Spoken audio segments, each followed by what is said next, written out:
A very good afternoon. I'm Dharmender, Jhamb, and good to be part of the complete, I would say, the online ticketing or overall travel tech industry leaders with us. So thank you so much for joining. So today we are launching this Travel Tech 2.0 report, which is an effort of last 3 to 4 months in terms of understanding the land travel in terms of the bus, intra-city and intercity travel.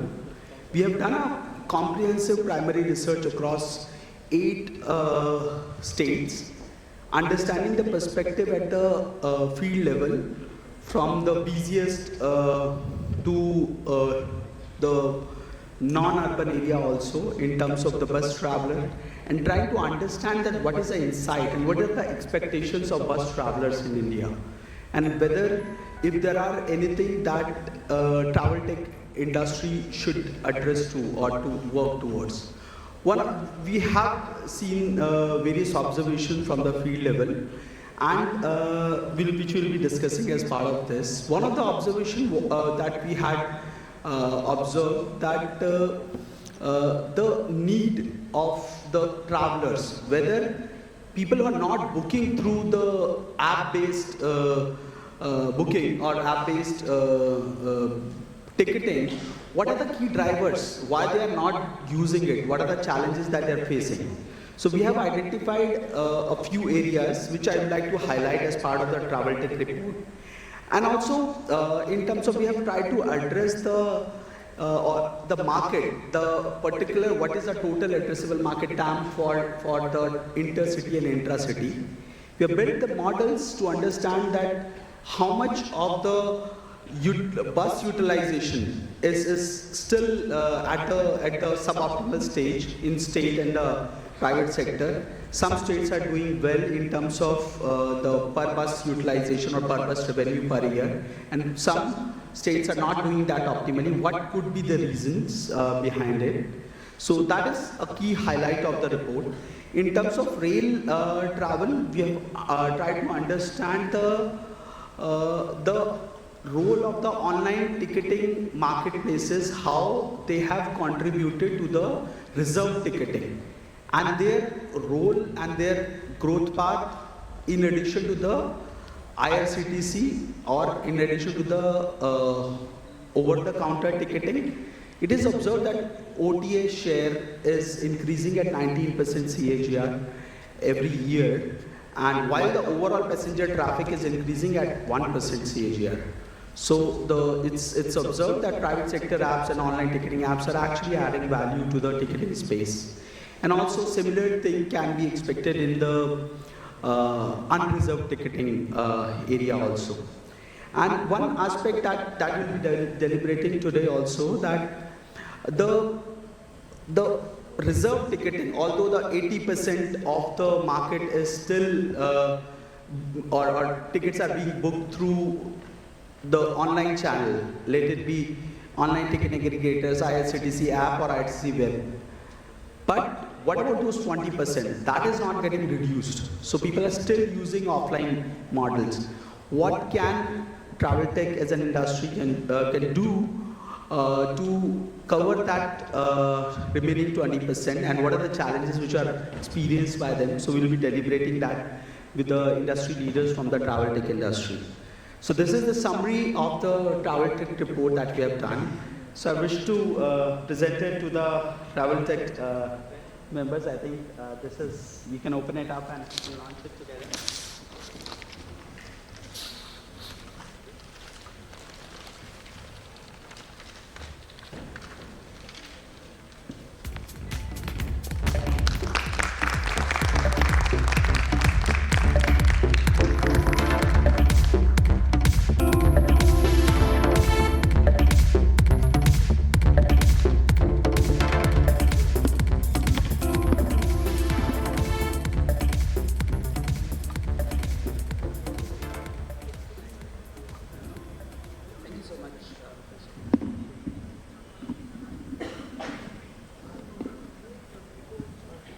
Yeah.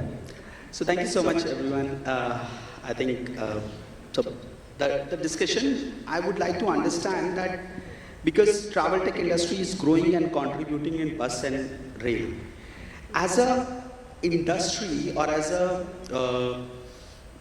online ticketing, how this industry has transitioned in last 6 or 7 years, where large apps have emerged and offer ticketing in bus, intracity and intercity, and in rail.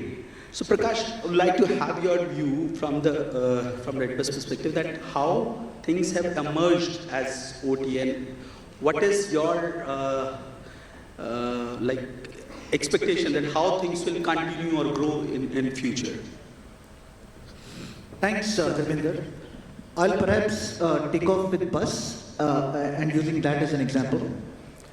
So, if you look at in the last maybe 6-7 years, what we have seen when it comes to buses is that there has been a big expansion in terms of the geographic penetration of business that OTAs have seen, right?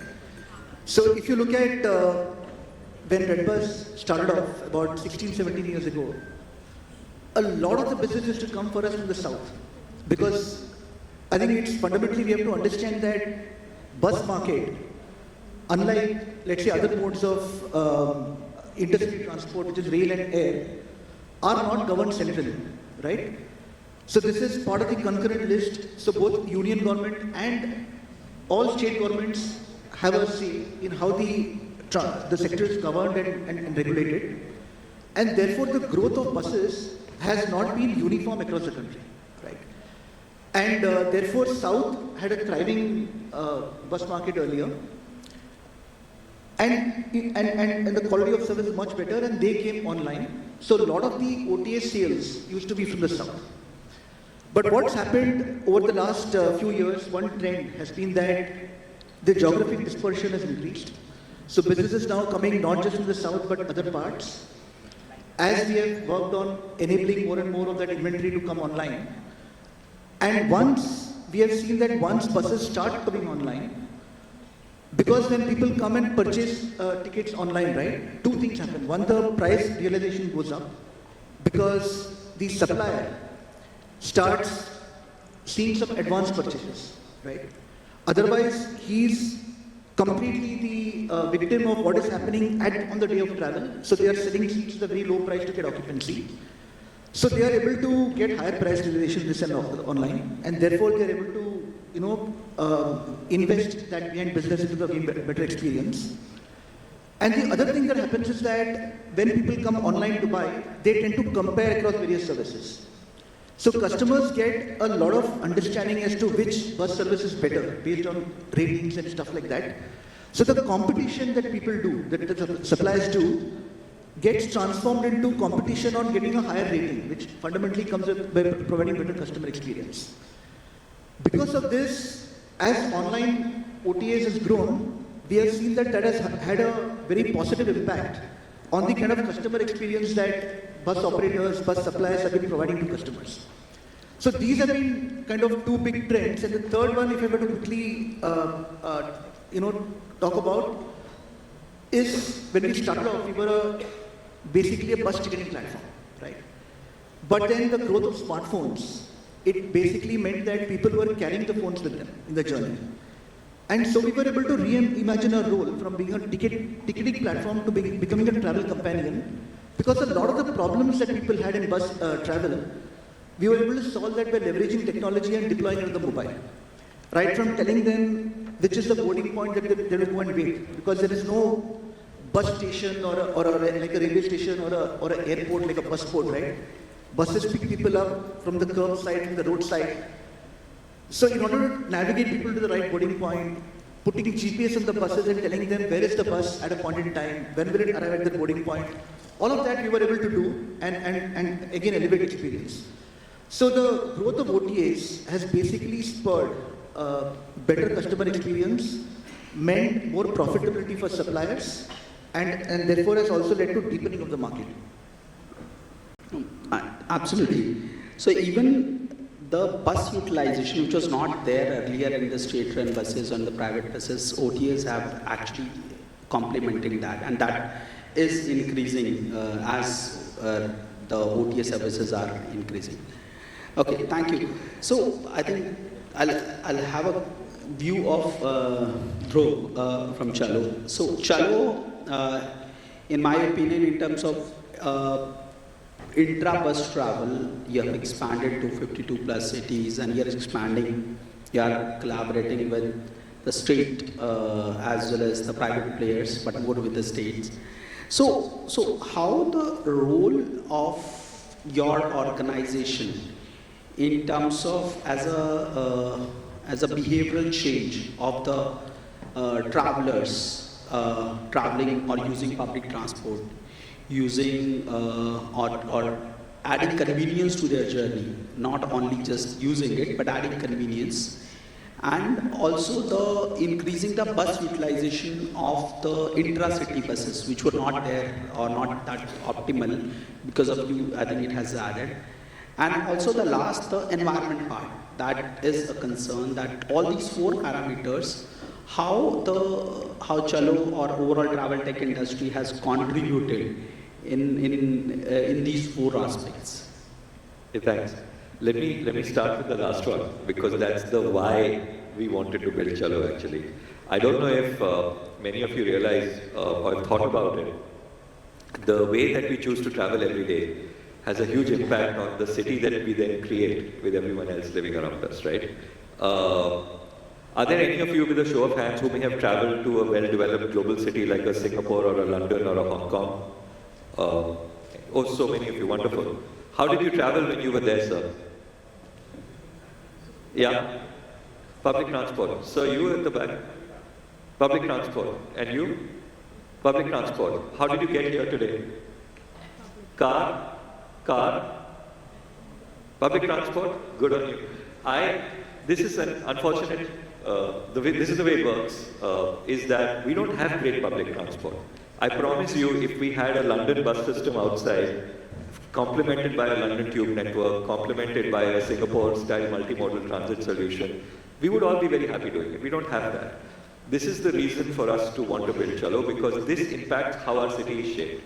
If we have traffic problems today in Mumbai, Bangalore, Delhi, if we have air pollution problems, if we are losing 2 to 3 hours of our day in just sitting in a vehicle trying to get somewhere, this is fundamentally because of this issue that we don't have great public transport. All of us are choosing private transport in retaliation to not having great public transport and so on. So it's cascading impact. So that's, if you want to clean up your city, we have to have great buses and great trains and metros, right? And I would argue further that great buses are very important, and trains and metros are a really tiny part of the total situation, but I think that's a deeper conversation. The second part of what you said is, how does it transform the passenger experience? Hugely. And that shows in the third part you asked, which is the data.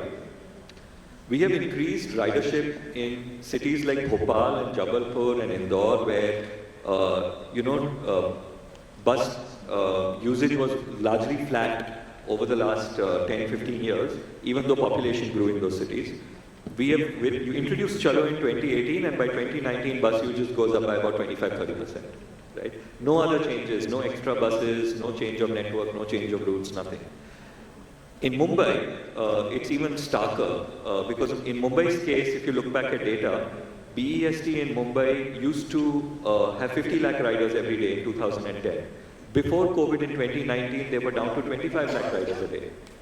At a time when population grew, private transport grew, the taxi businesses came in, gave people a lot of better options to travel, so bus ridership went down. You introduced Chalo, this has gone up 55% in about 12 months.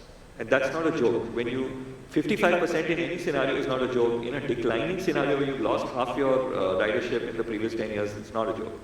And this is not magic. This is very simple. What this technology does is it makes your bus like a metro. It makes it reliable. You can sit there and say, oh, my bus is arriving in 4 minutes.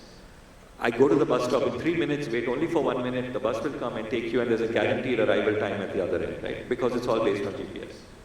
So you convert what is a highly unreliable network into a very reliable network, and a lot more people want to start using it. So I hope I answered all the points you raised, but Yes, indeed. So thank you so much. So I think the intra-city bus travel, the way it has been transformed, and I think the next 50 cities you'll cover soon.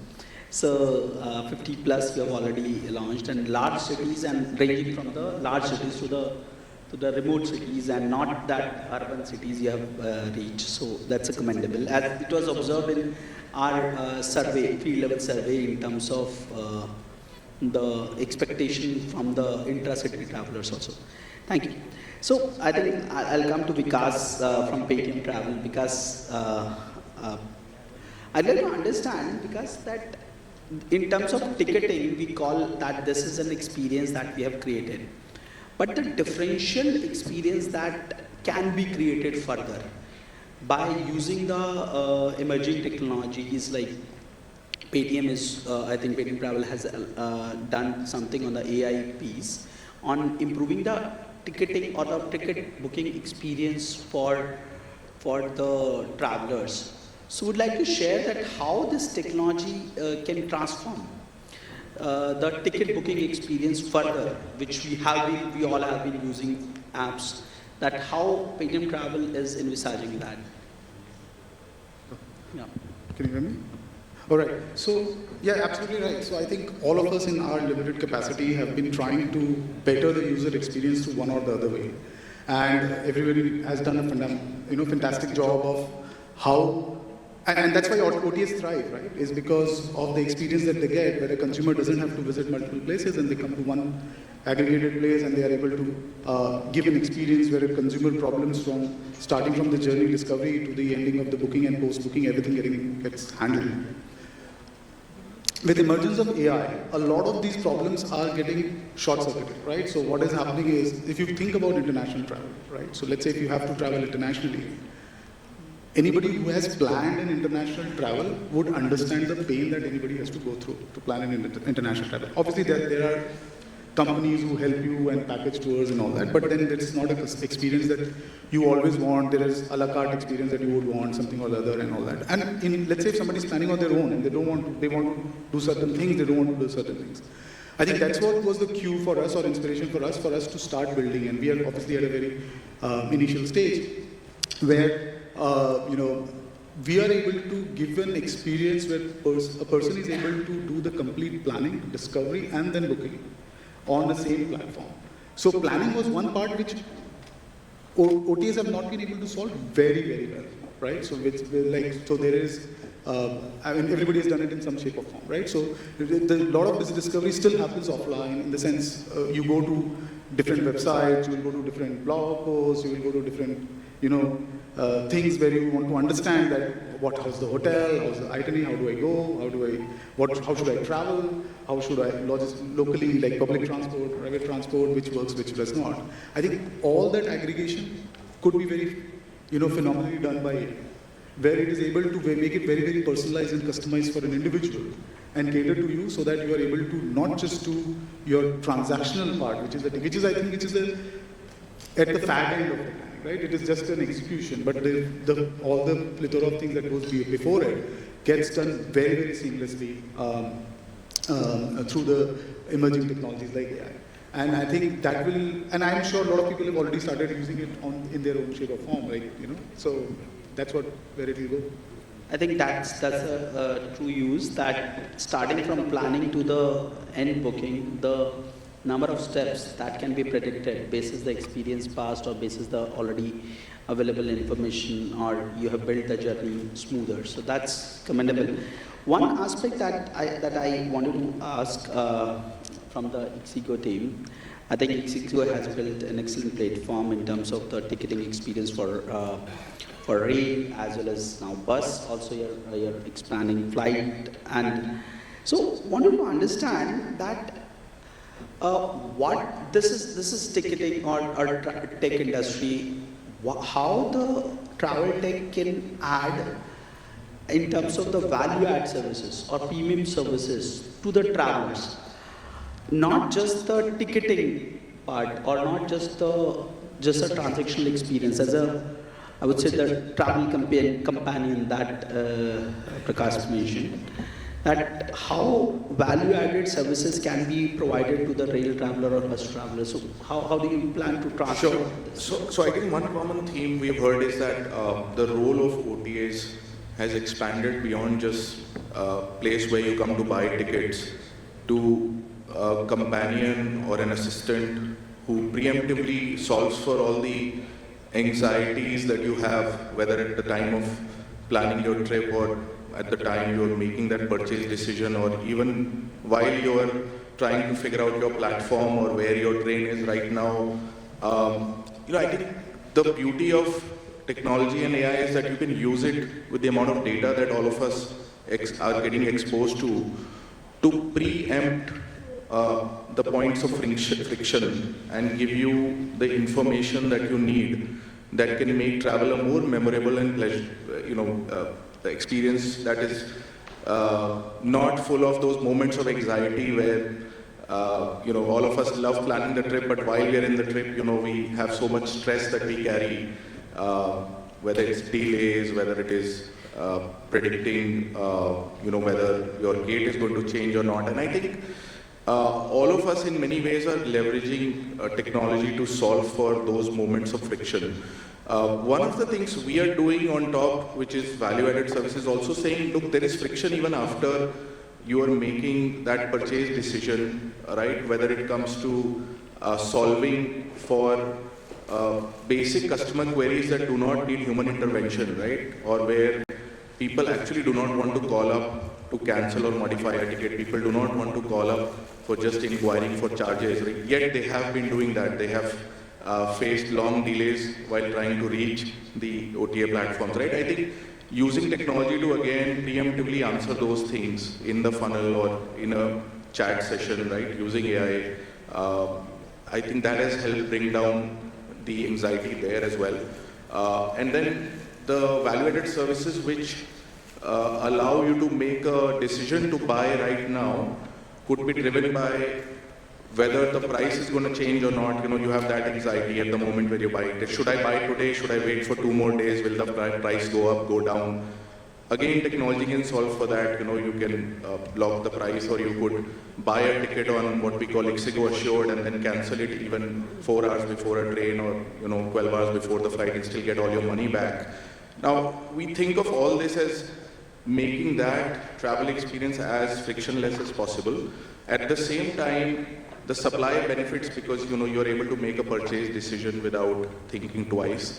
The customer benefits because he has a more predictable experience. Nobody likes calling up and finding out that you're not going to get even 500 rupees back on that flight you cancelled at the last moment, or that you need to pay 2,000 more to modify the ticket. Nobody loves doing that, believe me, right?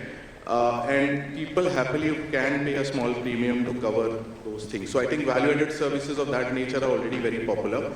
The other ones that I foresee in the future is, while you're on the trip, again, there are, on trains, for example, you have EK train, right, which has started to take off on IRCTC and, hopefully also on intermediaries at some point. I think there are things you can do along the way, whether it is in terms of engagement or whether it is in terms of further purchases, right, where again the OTA platform can handhold and allow you to make those, decisions that benefit you in some shape and form. Yeah. Sure. I think as part of going through the research and the primary in this discussing with the stakeholders, one thing that has been experienced by me that the OTA term is not correct. So it's not just ticketing. It cannot be just ticketing. So OTA is not the right term that even the online ticketing marketplace also we should not call it. It's much more than the ticketing. It's about the experience that you bring to the travel. So that's my view, and I think we can coin a different term for this sector. And one thing, so from Prakash, your perspective, like the travel infrastructure that has been built by government or the private sector in terms of the bus stands or railway stations, and these are infrastructure which has been built and can be leveraged by private sector to improve the overall experience or the journey experience of the traveler. And like in roads like private, there is a public-private partnership or infrastructure projects. How in the travel tech or travel experience related journey, how private sector or ticketing apps can play a role in utilizing that public infrastructure which has been built and built for long? Yeah. No, that's an important point. I'm not sure whether OTAs can leverage it or not, because we are ultimately enabling people to consume or buy travel, right? But the travel providers, I think they should be able to leverage infrastructure that is created publicly. Let me give you an example. Like I mentioned that one of the big sources of anxiety for anyone taking an intercity bus is, where should I wait for the bus? Because there is no bus port, bus station, etc., right? This I'm talking about in the context of private bus travel. Because if you look at bus terminals, there are bus terminals that exist, but only government buses are allowed to operate from there. There is a ISBT, for example, in Delhi. There is a railway terminal, there's a bus terminal in Bangalore, but it's only the STUs or the SRPC buses that are allowed to access those terminals. But private buses are not allowed entry, right?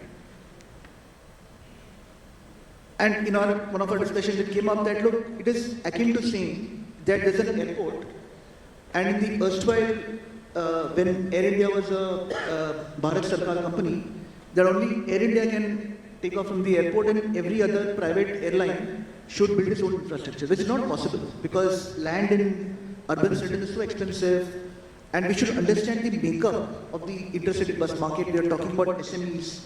The average fleet size of bus operators on Redbus is about 7 buses. So these are all small and medium fleet operators. Nobody has the capacity or the capability to build large-scale infrastructure and use that, right?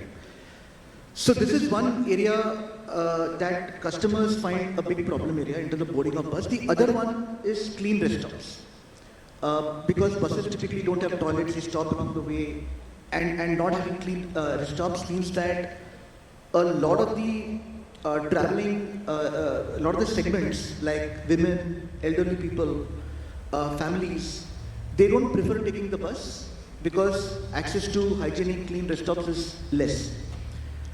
So there is a lot of effort now happening as part of from NHAI's side to bring in private-public partnership into creating rest stop infrastructure. There is a plan to create a lot of rest stops along the way for the benefit of even truckers and other travel passengers as well. That will really help.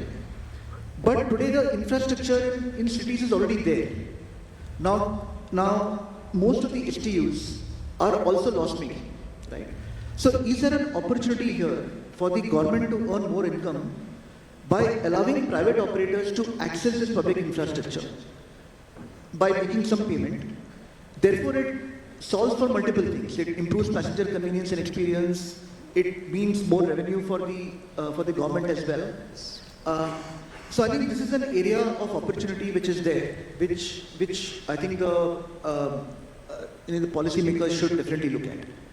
Yeah, definitely. Because private sector is actually adding to the per bus revenue, which is sometimes it is observed that almost 80% of the state run or state transport units are not in profit. They are not utilizing the infrastructure optimally, and the per bus revenue is in some states is way beyond less than the top performing. So I think this infrastructure infrastructure is already there. You're just utilizing it to improve the per bus revenue or per bus utilization. So that is absolutely, I think that is the need of art. And now my question is more on the intra-city. Dhruv, you have in the 52 cities that you are in, the collaboration that we have observed is more on the state government side, that you have collaborated with the state department or city department of buses. But on the private sector side, if you are trying to collaborate with the private sector side, Do you see any challenge or do you see a need of a framework for associating with them or establishing a framework, any policy intervention or anything that you may foresee as part of your experience that will expedite your expansion or travel tech industry expansion across other cities? Yeah, so I think first clarification is that not just Chalo, if you zoom out and look at India, 70% of city buses are actually privately run. Only about 30% are government run. And I'll explain, we sort of, most of us live in a Bombay, Delhi, Bangalore, we get used to seeing these buses and we think, oh, they're all the same. Even in Delhi, 50% of the fleet is privately run.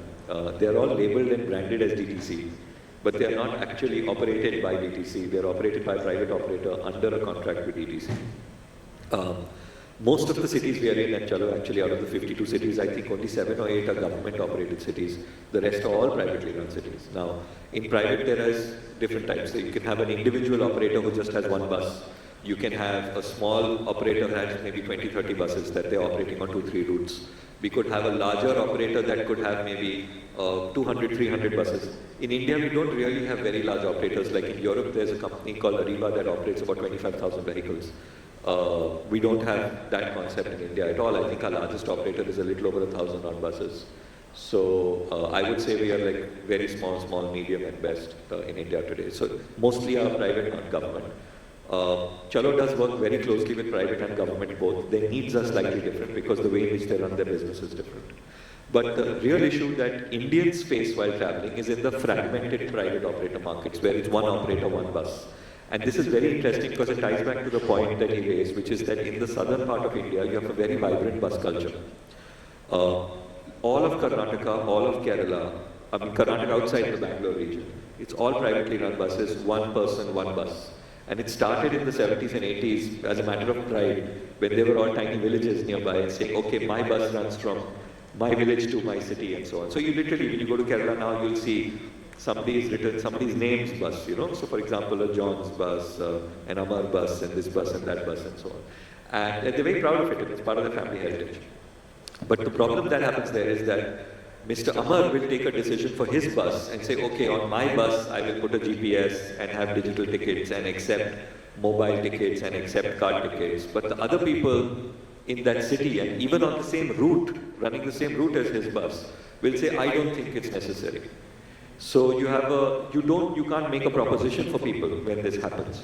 It's impossible for any, imagine if Paytm Travel came and told you, this particular flight of SpiceJet at 9 a.m. you can book with me, but the rest of the SpiceJet people don't think that they should have their flight on Paytm Travel, so you can't book that. It's pointless to begin. So we do need a sense of network-wide control. Whether that comes through regulation, there can also be an opportunity for industry to self-regulate. These operators do have associations, they are weak today. But if they were to zoom out and look at it and say, we're serving a whole city, and everybody will be better off, and we will all make more money and have more ridership. If we, operate in a group, it will be better off. Today they actually compete with each other. That's the problem. They're like, oh, I'll send my bus 1 minute after yours, so I'll get more ridership. That's the problem. Just one question out of curiosity. Today morning I was having a discussion that right now in the intra-city, you take the sourcing of, or you take the seats or from the private bus operators, and then those are made available through Chalo app. But is there any option that you see in future on running your own buses? This is a out of context question, that running your buses on lease, or you are actually having those buses and operating as your own model. Do you think that there is a possibility of such model in future rather than totally relying on the ownership of those? We already do this in Mumbai. We have 100 buses already and 50 more getting added. Most of them are brand new electric buses, they're luxury buses. There's a sign back there that says one bus is equal to 30 cars off the road. How do I explain this? So they are luxury buses, they're built for people like us. Those of us who said we will happily take public transport in Europe but not in Bombay. Our hope and our dream is that we want to create a bus service that all of us want to use. Because we are the problem. We are the ones who choose the car and choose the bike and choose the taxi and choose the auto. The people who are already on the bus are not the problem. We are the problem. So our dream is to build a bus service that all of us want to use. And I don't know how many of you saw it, but IMAI has partnered on this and they want to take this vision forward. They have offered to all of you as conference attendees a wonderful airport transfer service for those of you flying into Mumbai airport. There was the people standing there with placards saying, if you're coming for the IMAI conference, take the bus to BKC and so on. And we arranged special buses to come in. Regrettably, 6 people availed of it. Okay, fine. I'm going to look at it and say it was 0 before. It's 6 now. But this is our dream. We want to build a bus service that we are all damn proud of and that we all want to use happily. And we'll all say, yaar, gaadi wadi kya nikalni? Matlab, take the bus. This is really what our dream is. We I didn't know it. I would have used it. It's our fault if you didn't know it. We'll work on it. Good. So that possibility of owning buses and operating on your own is, you have already done so. So that is... Yeah, but I want to tell you, this is something that we want to just showcase as a flagship. I don't think we have a dream of saying we will operate lakhs of buses. We are a tech company at the heart of it. You've experimented, at least you've experimented. We want to prove that it works. Yes. And then let everyone else take the lead on building it the right way. Yeah. Right. Great. So, Vikash, I think I'll come to the challenges part of it. Now, this industry is thriving and growing and contributing in rail, and I'd like to understand that in our research it was observed there are few challenges which are observed in terms of policy level. So would like to understand from your perspective, like there is a particular category of the tickets like in terms of I would say the Tatkal part of tickets, which are not, which are opened, which contribute to 20% of overall rail tickets, and these are not open to the ticketing aggregators for initial, I think, 18 to 20 minutes, 15 minutes. Okay, so this actually impacts the experience of the consumers who are there on your app, but on Tatkal they are unable to. So I think, is there any inroads of having this permitted as part of the policy intervention? And similarly, one more point on the reserve. Reserve has actually contributed. OTAs are growing, I told you that 19%. But the unreserved, which contributes to 80+% in terms of volume of tickets. For unreserved tickets in railways, it's not yet, I think, open for the OTAs.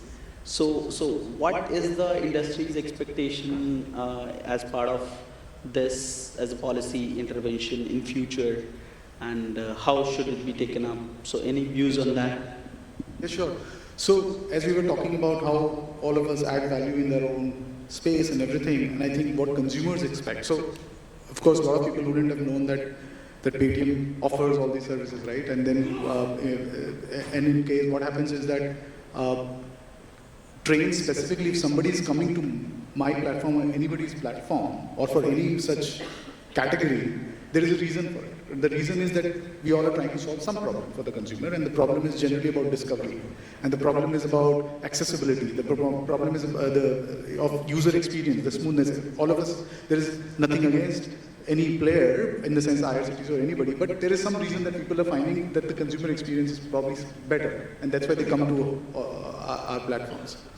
And if you are going to play in that field, I think there has to be a level playing field for everybody. Because a consumer cannot say that I will use this platform for unreserved ticket, I'll use this platform, or I'll go offline and buy unreserved ticket, I'll go and buy a sleeper ticket from Paytm, or I'll go buy a Tatkal ticket from IRCTC website.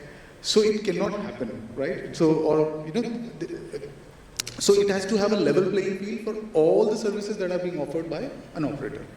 So, you know, as a result of that, I think first, so I'll break it up in two parts, right? So one is the unreserved. There are two main problems that I see where the level playing field is not there. One is about the unreserved ticketing. There are apprehensions from the, railway, board and others that it could have probably historically led to some fraudulent work in case of ETS, and that's where they feel that we cannot open it up. But there are solutions to it. I think that that policy came in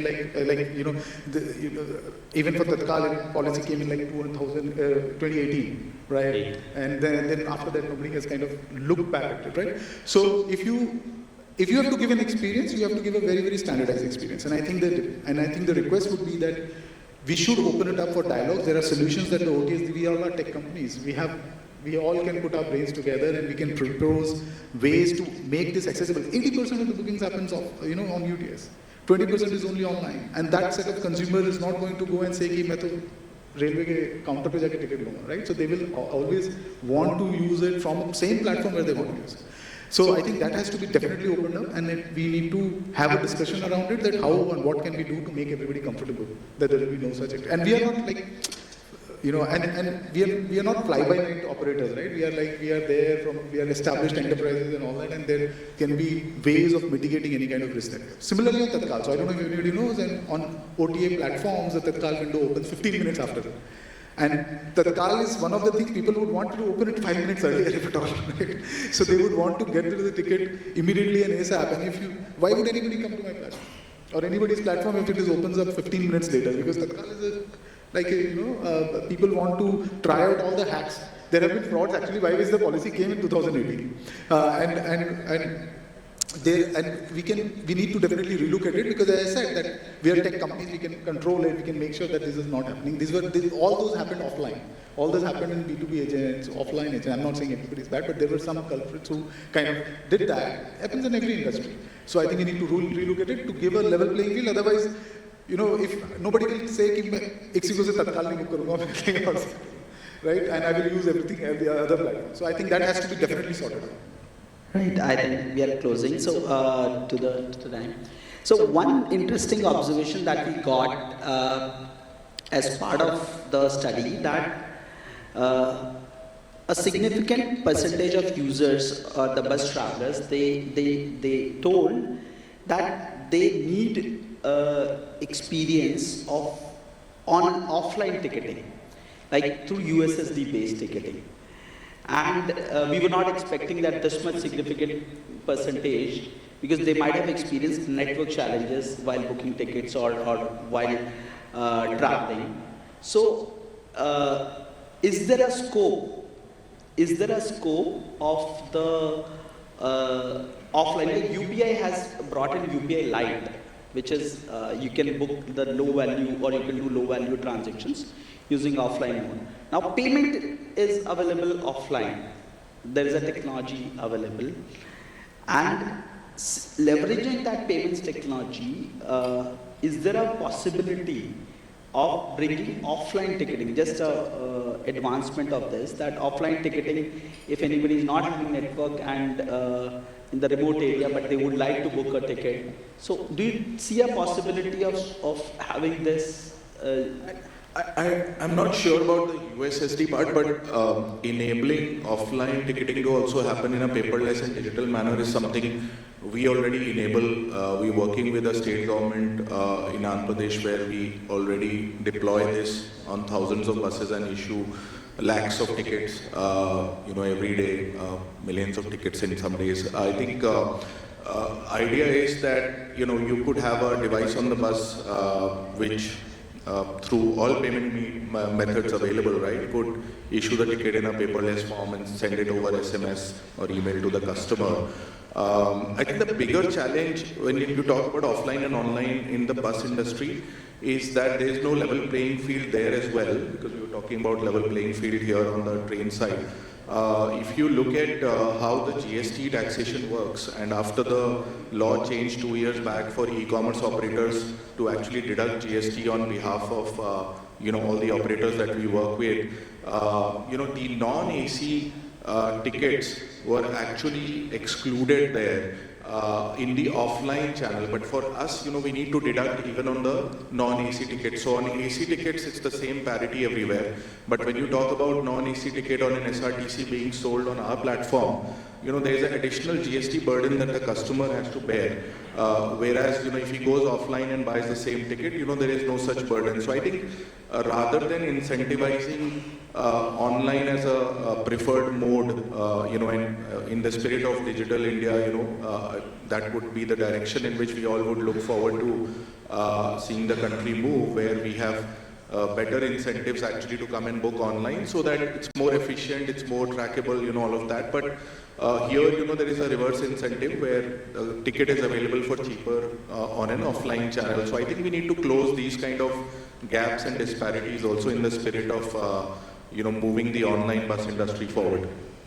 Right, thank you. So I think we are close to the finish of our session.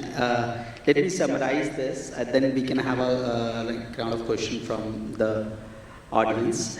The policy challenges or the regulatory challenges that you have highlighted in differentiated taxation for OTAs for the non-AC buses. Is there a need of it, because same bus inventory is booked through different channels and both are digitized, or even if not digitized, but as part of the digitization preference as part of digital India, this is actually a convenience which has been brought, like digital payments. It has been promoted widely. Why not digital ticketing? Why there is a taxation difference? So that's one thing in terms of UTS. Why, if in the reserve ticketing, OTA has created a convenience and has been, the market share is like in the range of like 20% already in last 4. From 10 to 20 in 7 years. Yes. So you are demonstrating the growth rate in terms of, then I think this was the second takeaway from this session. Then the Tatkal part that you have mentioned, that the standardization of experience is extremely necessary. Rather than for one category of ticket, if you are booking on Tatkal, you have to move to another channel or another app, and for non-Tatkal, or you have to, for initial 15 minutes, then it will also open up for your app. So that creates a kind of disturbed or disaggregated experience. So standardization is necessary. I think one point very well made by Prakash also, that on leveraging the public infrastructure to offer the premium services or services by public sector or private sector or the OTAs.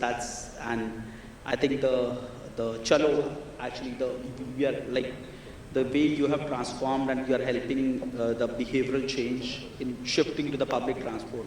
That's an exceptional, because we were studying intra-city apps, so I think Chalo has created a differentiated experience now in Mumbai that you have. So these are few takeaway from this session.